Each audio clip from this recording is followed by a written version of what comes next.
বর্ণিল আয়োজনে বেরবিতে বেগম রোকেয়া দিবস উদযাপন করা হয়েছে। দিবসটি উপলক্ষে সোমবার সকাল 9:30টায় জাতীয় সঙ্গীত পরিবেশনের সঙ্গে জাতীয় পতাকা এবং বিশ্ববিদ্যালয়ের পতাকা উত্তোলনের মধ্য দিয়ে প্রধান অতিথি হিসেবে উপস্থিত থেকে দিনব্যাপী অনুষ্ঠানের উদ্বোধন করেন শিক্ষা মন্ত্রণালয়ের বিশেষ সহকারী professor doctor M Aminul Islam. বিশেষ অতিথি হিসেবে উপস্থিত ছিলেন বেরবির প্রতিষ্ঠাকালীন উপাচার্য professor doctor M Lutfar Rahman.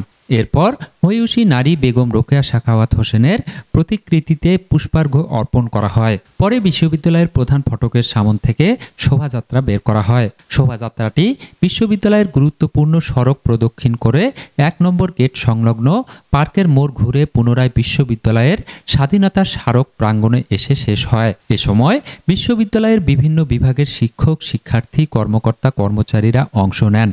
পরে স্বাধীনতা স্মারক মাঠে বেরবির উপাচার্য ডক্টর মোহাম্মদ শওকত আলীর সভাপতিত্বে আলোচনা সভা অনুষ্ঠিত হয়।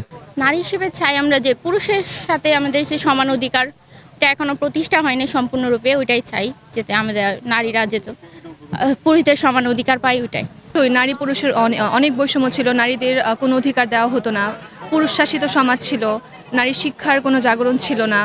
বেগম রোকেয়া সেই কাজটা করেছেন, আমাদের শিক্ষার পথটা সুগম করেছেন। ওনার জন্য আমরা শিক্ষিত হতে পারছি, স্বশিক্ষায় শিক্ষিত হতে পারছি, নারী পুরুষের ভেদাভেদটা দূর করে আমরা সামনের দিকে এগিয়ে যেতে পারছি। ওনার অবদান অবশ্যই অনস্বীকার্য। জুলফিকার জুয়েল, বায়ান্নর আলো, রংপুর।